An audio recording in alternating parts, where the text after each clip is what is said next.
आज video session में हम लोग नया सब्जेक्ट स्टार्ट करने जा रहे हैं जिसका नाम है आईटी ट्रेंड्स। और आईटी ट्रेंड में हम लोग जो टॉपिक कवर करने वाले हैं आज के सेशन में वो है ई कॉमर्स। तो हम लोग देखेंगे कि ई कॉमर्स क्या है, उसके कॉन्सेप्ट क्या क्या हैं और उसके इम्पैक्ट्स, और साथ में देखेंगे कि उसके क्या क्या फ़ायदे हैं और क्या क्या नुकसान हैं। ई कॉमर्स एक ऐसा शब्द है जो दो अलग अलग शब्दों को मिलाकर बनाया गया है। ई का फुल फॉर्म यहां पर है इलेक्ट्रॉनिक, और कॉमर्स यानी कि commercial work. Electronic commerce e commerce शब्द का फुल फॉर्म।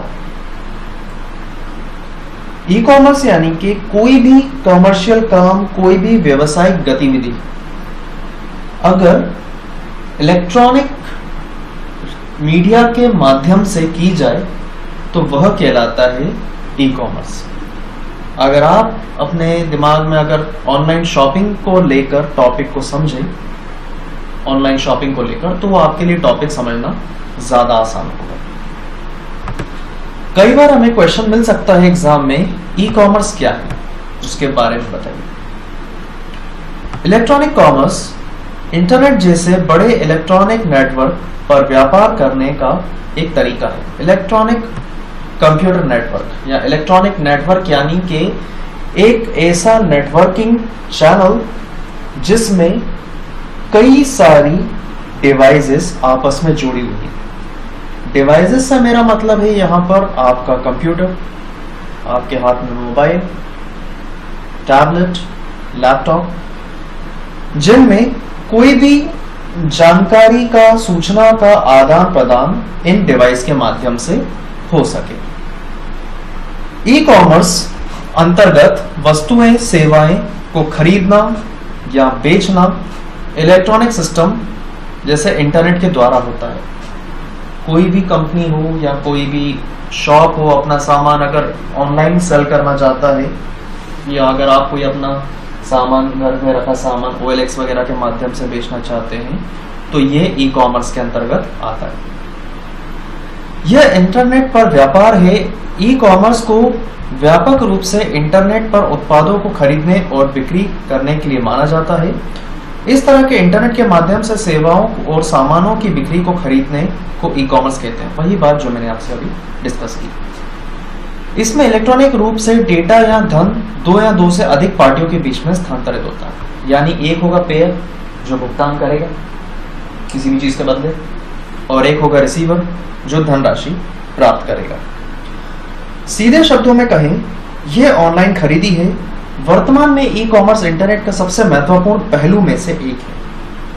अगर इंटरनेट की बात आती है तो ई कॉमर्स जैसी चीज का होना एक आम बात है।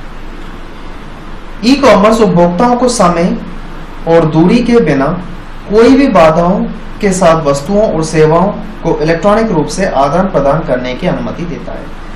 सीधी सी बात यह है कि आपको मार्केट जाने की जरूरत नहीं है, जिससे आपका समय भी बचेगा। आप घर बैठे शॉपिंग कर सकते हो। एक टाइम था रिचार्ज करने के लिए हमें शॉप पे जाना होता था, लेकिन आज हम लोगों को किसी शॉप पर जाने की जरूरत नहीं पड़ती। हालांकि शॉप्स आज भी मौजूद हैं, पर हम लोग घर बैठे बैठे अपना सेलफोन या कोई भी बिल पेमेंट हो, इलेक्ट्रिसिटी का बिल पेमेंट हो, DTH का रिचार्ज हो, ये सारे पेमेंट घर बैठे ही कर सकते हैं, जिससे समय की सबसे बड़ी बचत होती है। इंटरनेट पर सामान खरीदना और बेचना ई कॉमर्स का सबसे लोकप्रिय उदाहरण में से एक है। हालांकि केवल ऑनलाइन शॉपिंग ही ई कॉमर्स के अंदर नहीं आता, कुछ और भी चीजें हैं जो ई कॉमर्स के तहत आती हैं। सबसे पहला, ऑनलाइन शॉपिंग तो है ही, इलेक्ट्रॉनिक पेमेंट, किसी को डिजिटली के माध्यम से पेमेंट करना, ऑनलाइन ऑक्शन, किसी चीज को लेके बोली लगाना, इंटरनेट बैंकिंग, बैंकिंग की सेवाएं, जो बैंक जाए बगैर आप घर से ही बैंक से रिक्वेस्ट एक्सेस कर सकते हो। यहाँ तक कि अगर आपको बैंक में FD बनाना है, फिक्स डिपॉजिट करना है, वो भी आप बैंक से मोबाइल के ऐप से कर सकते हो, या आपको FD को ब्रेक करना है, वो भी आप अपने मोबाइल के माध्यम से कर सकते हैं। ऑनलाइन टिकटिंग, अगर आप कहीं पे ट्रैवल कर रहे हैं तो उसकी टिकट बुक भी आप ऑनलाइन घर बैठे कर सकते हैं। अब बात की जा रही है यहाँ पे ई कॉमर्स की विशेषताएं। यानी उसके कॉन्सेप्ट्स क्या क्या हैं। सबसे पहला है पहुंच यानी कि अप्रोच। इंटरनेट आज देश के कोने कोने में फैला हुआ है। इसकी मदद से आप कहीं पर भी और कहीं कभी भी ऑनलाइन सेवाओं का लाभ उठा सकते हैं। दूसरा है भ्रष्टाचार मुक्त, ट्रांसपेरेंसी, पारदर्शिता।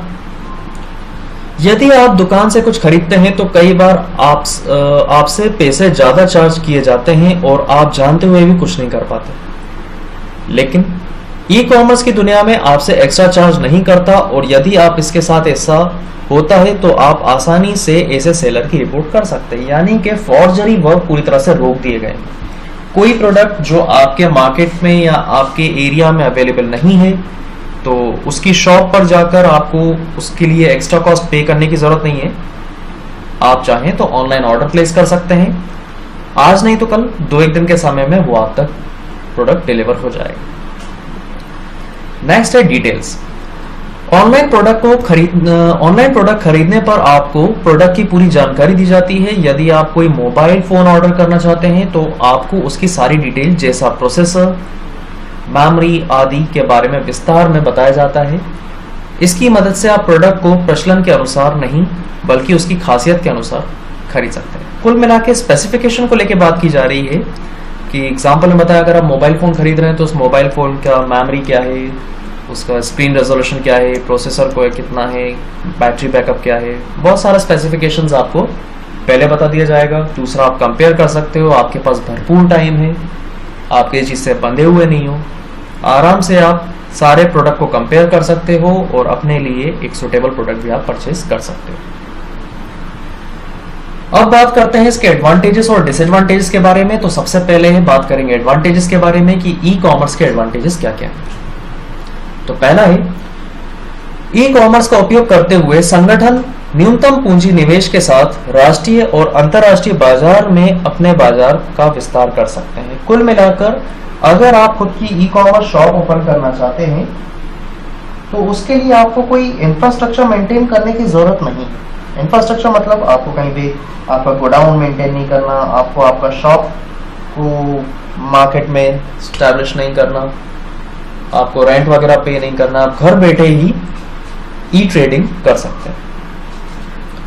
ई कॉमर्स कंपनी की बड़ी छवि को बेहतर बनाती है। ई कॉमर्स कंपनी की ब्रांड छवि को बेहतर बनाती है। कुल मिला के आज ये कह सकते हैं, आज एक ऐसा ट्रेंड है कि अगर आप इंटरनेट से जुड़े हुए नहीं हो, अगर आपके पास ऑनलाइन चीज़ों को सेल करने जैसी सुविधाएं नहीं है तो आप मार्केट में कई हद तक आउटडेटेड हो। ई कॉमर्स होना आजकल एक ट्रेंड हो गया, एक फैशन की तरह हो गया, जो एक ब्रांड वैल्यू को एक बेटर इम्पैक्ट देता है। तीसरा पॉइंट है, ई कॉमर्स संगठन को बेहतर ग्राहक सेवाएं प्रदान करने में सहायता करता है। यानी कि आपको अलग अलग जगहों से, दूर दराज एरिया से भी आपके पास कस्टमर आ सकते हैं। लोकल एरिया के तो आएंगे नहीं आएंगे पता नहीं, आएंगे ही क्यों नहीं आएंगे, पर आपका मार्केट जो है वो किसी एक एरिया में सीमित नहीं है।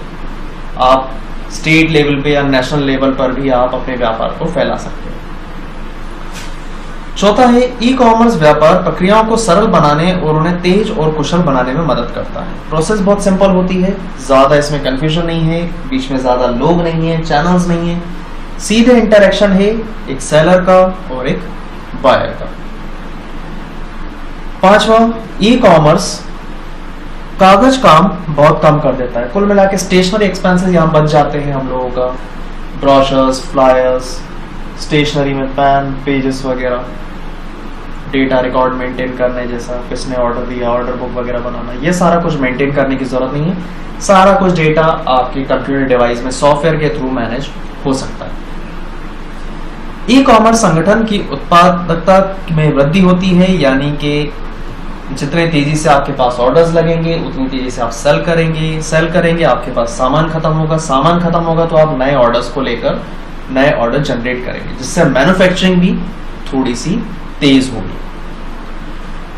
ई कॉमर्स उत्पादों की लागत कम करने में मदद करता है, इसलिए कम समुद्र के लोग भी उत्पादों में को खरीद सकते हैं। कुल मिला के प्रोडक्ट की कॉस्ट किस तरह से बढ़ती है, उसको बनाने के बाद उसको बेचने में जो खर्चा आता है, उन खर्चों को मिलाकर एक प्रोडक्ट की कॉस्ट होती है। कहने का मतलब है प्रोडक्ट बनके तैयार हो गया, अब आप उसकी ब्रांडिंग में पैसा लगा रहे हो, आपने अपना शोरूम किसी एक पॉश एरिया में ले रखा हुआ है रेंट पे, वहाँ का किराया, एम्प्लॉयज़ की सैलरी, ये सारा खर्चा निकालने के बाद जो पैसा बचेगा वो आपकी इनकम होगी। तो प्रोडक्ट की कॉस्ट हम ज़्यादा ही रखेंगे ताकि ये सारे खर्चे निकल सके, एम्प्लॉयज़ की सैलरी निकल सके, रेंट जैसी चीज़ों को हम कवर कर सकें, प्रेमाइसेस में इलेक्ट्रिसिटी बिल, स्टेशनरी एक्सपेंसेस, ये सारे खर्चों को भी निकाला जा सके। तो कई हद तक जाकर यह सारे खर्चे किसी प्रोडक्ट की कॉस्ट को बढ़ा देते हैं और यही खर्चा एक आम आदमी के ऊपर आकर पड़ता है। 8वां पॉइंट है, ई कॉमर्स उपभोक्ता को सस्ता तथा क्वालिटी प्रोडक्ट्स देने का मौका देता है। अब अगर हम ई कॉमर्स घर बैठे सारा काम ये करेंगे तो हमें शोरूम वगैरह रेंट मेंटेन करने की ज़रूरत नहीं है, हमारे ऊपर खर्चे कम होंगे, तो ऑब्वियसली हम लोगों का जो इन्वेस्टमेंट रेशियो है वो भी थोड़ा कम होगा, हम प्रोडक्ट सस्ते में बेच पाएंगे, प्रॉफिट तब भी कमाएंगे। लेकिन यह बात है कि एक आम आदमी को भी इसमें थोड़ा पैसे को लेकर रिलैक्स मिलेगा। 9th है, ये नेशनल तथा इंटरनेशनल दोनों मार्केट में बिजनेस एक्टिविटीज की डिमांड को बढ़ाता है। वही बात, आपका एरिया सीमित नहीं है, आप पूरे नेशनल लेवल पर ट्रेड कर सकते हो, कहीं से भी ऑर्डर आए आपको केवल आपका प्रोडक्ट डिलीवर करवाना है। यह एक बिजनेस कॉन्सर्न या व्यक्तिगत रूप से ग्लोबल मार्केट में पहुंचने के लिए सक्षम बनाता है, यानी कि एक छोटा बिजनेस भी बड़े लेवल पर काम कर सकता है, उसको लेकर कोई परेशानी नहीं आती। तो ये थे एडवांटेजेस। अभी इसमें कुछ एडवांटेजेस और बाकी हैं।